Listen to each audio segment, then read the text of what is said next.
बाबींचा तपास करण्यात आला आहे। SIT तपासामध्ये शिर्डी पोलीस स्टेशनच्या गुन्ह्यात जप्त असलेल्या व्हिडिओच्या आधारे त्यातील पीडित महिला निष्पन्न करून त्यांना बोलावून त्यांच्याकडे चौकशी करण्यात आली आहे। आरोपी अशोक खरात याचे भोंदूगिरी व जादूटोणा करून लैंगिक अत्याचारास बळी पडलेल्या 4 पीडित महिलांना निष्पन्न केले आहे। त्या 4 पीडित महिलांचे जबाब नोंदवून घेऊन 4 गुन्हे व 1 साक्षीदाराने त्याच्या पत्नीबाबत घडलेल्या प्रकाराबद्दल दिलेल्या जबाबावरून 1 गुन्हा असे एकूण 5 पीडित महिलांचे स्वतंत्र गुन्हे हे दाखल करण्यात आले आहेत। ते खालीलप्रमाणे आहेत। सरकारवाडा पोलीस स्टेशन नाशिक शहर गुन्हा नंबर 75/2026 BNS 64-1 64-2 M88 सह महाराष्ट्र नरबळी व इतर अमानुष अनिष्ट व अघोरी प्रथा तथा जादूटोणा प्रतिबंध अधिनियम 312 तपास अधिकारी किरण सूर्यवंशी SDPO कळवण तथा विशेष तपास पथक। थोडक्यात हकीकत, आरोपी अशोक खरात याने माहे फेब्रुवारी 2020 ते दिनांक 18/3/2026 रोजीच्या दरम्यान ओकस प्रॉपर्टी कॅनडा कॉर्नर नाशिक येथे फिर्यादी महिलेस बोलवून ती एकांतात कार्यालयात असताना 30 तांब्याच्या बाटलीमधील मंतरलेले पाणी पिण्यास देऊन धार्मिक विधीचे नावाखाली वेळोवेळी फिर्यादी यांच्याशी शारीरिक संबंध केले। यातून फिर्यादी यांना दिवस गेल्याने अशोक खरात यांनी गोळ्या खाण्यास देऊन फिर्यादी यांचा गर्भपात घडवून आणला। तसेच जर फिर्यादीने अशोक खरात यांच्या सांगण्याप्रमाणे धार्मिक विधीस नकार दिला तर तुझे भविष्यात चांगले होण्याऐवजी वाटोळे होईल, तुझ्या मुलांचे बरे वाईट होईल असा दम दिला व मजकुरांचे फिर्यादीवरून सदरचा गुन्हा नोंद आहे। अशोक खरात याने पीडित महिलेला दिव्य जडीबुटीचे औषध आहे असे सांगून एक द्रव्य दिले होते। सदर द्रव्य पीडित महिलेला सोमवार दिनांक 23/3/26 रोजी तपासकामी हजर केले आहे। यानंतर सदर द्रव्याचे फॉरेन्सिक तपासणीसाठी पाठविण्यात येणार आहे। सरकारवाडा पोलीस स्टेशन शहर गुन्हा रजिस्टर नंबर 76/2026 BNS 64-1 74 351-2 सह महाराष्ट्र नरबळी व अमानुष अनिष्ट व अघोरी प्रथा व जादूटोणा यांना प्रतिबंध करण्याबाबतचा अधिनियम 2013 चे कलम 312 तपास अधिकारी पोलीस निरीक्षक गुन्हे पथक युनिट नंबर 1 तथा विशेष पोलीस पथक।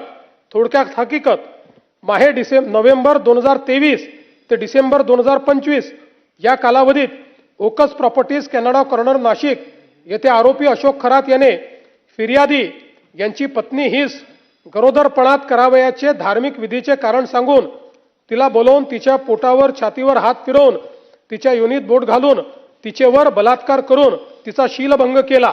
तसेच तिचे कुटुंबाला जीवे मारण्याची धमकी दिली। त्याच्या कार्यालयात अडचणी घेऊन येणाऱ्या लोकांकडून मंदिराच्या अकाउंटवर पैसे घेतले। मिरगाव तथा तालुका सिन्नर येथील मंदिरात नकली साप नकली वाघ दाखवून भीती घातली। तसेच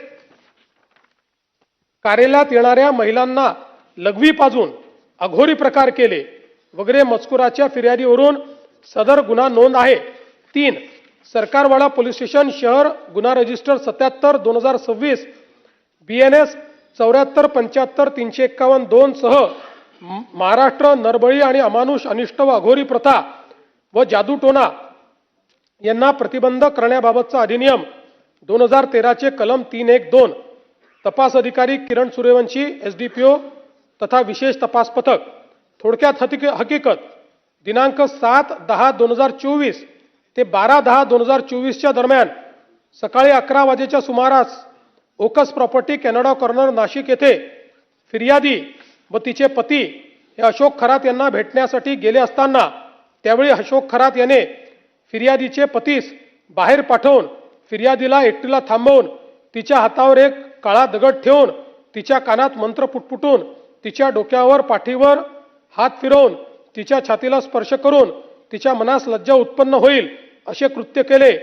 तसेच तू घाबरू नकोस, तू माझ्या औरामध्ये आहेस, माझ्यात दैवी शक्ती आहे, मी तुला स्पर्श केल्याने तुझे कल्याण होणार आहे, मी तुझी शुद्धी केली आहे, तू झालेला प्रकार कोणाला सांगितला तर तुझ्यावर देवाचा कोप होईल असा दम दिला आहे। या संपूर्ण मजकुरावरून फिर्यादीवरून सदरचा गुन्हा नोंद आहे। 4 सरकारवाडा पोलीस स्टेशन शहर गुन्हा रजिस्टर नंबर 78 2026 BNS 64-1-74-75-351-2 सह नरबळी अमानुष अनिष्ट व अघोरी प्रथा जादूटोणा प्रतिबंधक कायद्याचा अधिनियम 2013 चे कलम 312 तपास अधिकारी किरण सूर्यवंशी। थोडक्यात हकीकत एप्रिल 2022 ते डिसेंबर 2024 या कालावधीत यातील फिर्यादी हिला मुलगा व्हावा व तिची कौटुंबिक अडचण सुटावी यासाठी तिला आरोपी अशोक खरात याने वेळोवेळी ओकस प्रॉपर्टी कॅनडा कॉर्नर नाशिक येथे बोलवून तिला तांब्याच्या भांड्यातील पाणी पिण्यास देऊन पेढा खाण्यास देऊन तिला गुंगी आल्यानंतर तिच्या गुंगीचा फायदा घेऊन तिच्याशी शारीरिक लगट करून तिच्याशी जबरदस्तीने शारीरिक संबंध करून मी देवाचा अवतार आहे, माझ्याशी संबंध केल्यामुळे तू शुद्ध झाली आहे, तुझ्या सर्व अडचणी दूर होणार आहेत आणि हे जर कोणाला सांगशील तर देव तुझ्यावर कोपेल, तुझे चांगले होणार नाही असा दम दिला। या आधारावर फिर्यादीवरून सदरचा गुन्हा नोंद झाला आहे। 5 सरकारवाडा पोलीस स्टेशन शहर गुन्हा रजिस्टर क्रमांक जे काही असेल संबंधित अधिनियम या अंतर्गत जुलै 2024 ते डिसेंबर 2024 या कालावधीत यातील आरोपी अशोक खरात याने यातील फिर्यादी हीच बोलवून मी शंकराचा अवतार आहे, माझ्याकडे दैवी शक्ती आहे, मी तुझी शुद्धी करतो, तू नकार दिला तर तुझ्या मुलांचे भविष्य वाईट असेल, सर्पदंश होऊन त्यांचे दिवाचे बरे वाईट देखील होईल अशी भीती दाखवून ओकस प्रॉपर्टी या कार्यालयात बोलवून तिला मिठाई खाण्यास देऊन तिच्या पाठीवर शरीरावर हात फिरवून कानात मंत्र उच्चारून फिर्यादीचे इच्छेविरुद्ध जबरदस्तीने बलात्कार केला व या मजकुरावरून फिर्यादीने सदर गुन्हा नोंद केला आहे। आता SIT मध्ये जो काही पुढील तपास याच्यावर चाललेला आहे, सदर तपासात जप्त पेन ड्राईव्ह मधील व्हिडिओतील पीडित असलेल्या उर्वरित महिलांकडे तपास करून आरोपीने केलेल्या कृत्याबद्दल तपास सुरू आहे। दाखल गुन्ह्यांचा परिपूर्ण तपास चालू आहे। आरोपीचे भुंदूगिरीस व जादूटोण्यास बळी पडलेल्या महिलांचा व इतर पीडितांचा शोध घेऊन त्याबाबत तपास करणे व त्यांची आर्थिक फसवणूक झाली आहे का याबाबत देखील तपास सुरू आहे। आरोपीचे मालमत्तेची माहिती प्राप्त करून त्याचे आर्थिक व्यवहार तपासून त्याबाबत कायदेशीर कारवाई सुरू आहे। आरोपीच्या मोबाईल मधील डेटा सायबर विभागाकडून क्लोनिंग झाल्यानंतर सदरचा मोबाईल सायबर फॉरेन्सिक मुंबई येथे पाठवून त्यातील डिलीट झालेला डेटा रिकव्हर करून त्या आधारे प्राप्त होणाऱ्या माहितीवरून अधिक तपास करण्यात येणार आहे। आरोपीने जादूटोणा व भोंदूगिरीचा वापर करून कोणाची फसवणूक केली आहे, त्यात कोणत्या शासकीय अधिकाऱ्याचा समावेश आहे काय याचाही तपास सुरू आहे। गुन्ह्याच्या अनुषंगाने अशोक खरात याला जर कोणी मदत केली असेल त्या सर्वांची चौकशी करण्यात येईल। आतापर्यंत महाराष्ट्र पोलिसांनी 6 पीडित महिलांना निष्पन्न करून त्यापैकी 5 पीडित महिलांच्या जबाबावरून 5 गुन्हे व 1 साक्षीदाराच्या जबाबावरून त्याच्या पत्नीविषयी घडलेल्या प्रकाराबाबत 1 गुन्हा असे 6 गुन्हे नोंद केले आहेत। या दाखल गुन्ह्यात आरोपी अशोक खरात याला अटक करून 24/3/2026 पर्यंत पोलीस कोठडी मिळाली आहे। आरोपीने भोंदूगिरी जादूटोणा करून केलेल्या अश्लील कृत्याबाबतचे व्हिडिओ ज्या साक्षीदाराने पोलिसांसमक्ष सादर केले त्याला पोलीस संरक्षण देण्यात आले आहे। या संपूर्ण प्रकरणात आजपर्यंत एकूण 8 गुन्हे दाखल आहेत। या 8 गुन्ह्यांपैकी 7 गुन्हे SIT कडे तपासात आहेत। 1 गुन्हा क्राईम युनिट क्रमांक 1 नाशिक शहर यांच्याकडे तपासात आहे। एकूणच अध्यक्ष महोदय या संदर्भात अजून भरपूर माहिती मिळते आहे। आज जो काही मी अहवाल या ठिकाणी दिलेला आहे हा अंतरिम अहवाल आहे। रोज तपास आता त्यांची कस्टडी वाढली आहे त्यामुळे अजून जे काही आपल्याला पुरावा मिळाला आहे, अजून जे काही त्यातनं कनेक्शन्स मिळत आहेत त्याची तपासणी चाललेली आहे। पण काल सभागृहाची या ठिकाणी या संदर्भात निवेदन व्हावं अशी मागणी असल्यामुळे आत्तापर्यंतच्या तपासाचे निवेदन आहे। पुढे जो काही तपास होईल तोही सभागृहाला अवगत करण्यात येईल। नाही एक मिनिट निवेदनावर काय बोलायचं? अध्यक्ष महोदय, माननीय मुख्यमंत्री महोदयांनी आत्तापर्यंतच्या तपासासंदर्भामध्ये अतिशय विस्तृतपणे निवेदन केलेलं आहे. मला माहीत आहे की निवेदनावर चर्चा होत नाही, परंतु एक दोन प्रश्न विचारता येतात हेही मला माहिती आहे.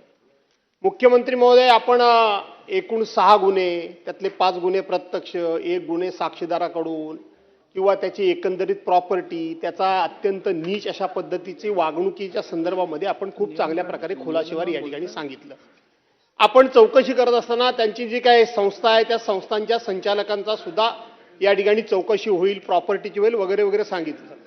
पण त्याचबरोबर आपण असंही म्हणाला की काही अधिकारी ह्याला कुठे आर्थिकदृष्ट्या त्याला मदत करायला कुठे जबाबदार आहेत का, असं आपण म्हणाला. माझा आपल्याला एकच फक्त प्रश्न आहे की नुसतं आर्थिकदृष्ट्या नाही, तर या सगळ्या गोष्टीमध्ये अधिकाऱ्यांना माहिती असून सुद्धा त्यांनी ही गोष्ट कानाडोळा केला आणि म्हणून इथपर्यंत आलं. आपण सगळी हिस्ट्री 2022, 23, 24 पासून सगळी सांगितली. त्याचबरोबर राजकारणातल्या काही माणसांचे नावं अध्यक्षमध्ये समोर आलेत, फोटो समोर आलेत. आपलं महाराष्ट्र राज्य हे पुरोगामी महाराष्ट्र राज्य आहे. छत्रपती शिवाजी महाराजांच्या विचारांचं हे राज्य आहे. तुम्ही आम्ही अंधश्रद्धा निर्मूलन कायदे करतो. अशा वेळेला जे कोणी याच्यामध्ये आहेत ते सुद्धा याच्यामध्ये गुंतलेले आहेत, त्यांची आपण चौकशी करणार का? माननीय अध्यक्ष महोदय, ज्या ज्या व्यक्तीच्या विरुद्ध पुरावा मिळेल त्या प्रत्येकाची चौकशी करू. बघा, एक गोष्ट, आपण सगळे राजकारणात आहोत, त्यामुळे कोणाचा फोटो कोणासोबतही येतो आपण अनेक वेळा बघितलेला आहे. नुसता कोणाचा फोटो कोणासोबत आहे यावरनं त्याला आरोपी करता येणार नाही. पण आता आपण डिलीटेड डेटा पण या ठिकाणी संपूर्ण काढतोय. त्यामुळे डिलीटेड डेटामध्ये कोणाचा संपर्क होता का, कोणी व्यवहार केला आहे का, कोणी मेसेजेस केले आहे का, या गोष्टीत जो कोणी असेल त्या प्रत्येकाची याच्यामध्ये चौकशी केली जाईल. आणि विशेषतः मी एक सांगतो की जाणीवपूर्वक आपण SITचा प्रमुख एका वरिष्ठ महिला अधिकाऱ्याला केलेला आहे. यातली सेन्सिटिव्हिटी लक्षात घेऊन एका महिला अधिकाऱ्याला केलेला आहे आणि त्यांचा ट्रॅक रेकॉर्ड अतिशय चांगला आहे. त्यामुळे याच्यामध्ये कोणालाही आपण पाठीमागे घालणार नाही. कोणी डायरेक्ट केली असेल, कोणी इनडायरेक्ट केली असेल, कुठली मदत असेल तरी तो धडा आपण शिकू.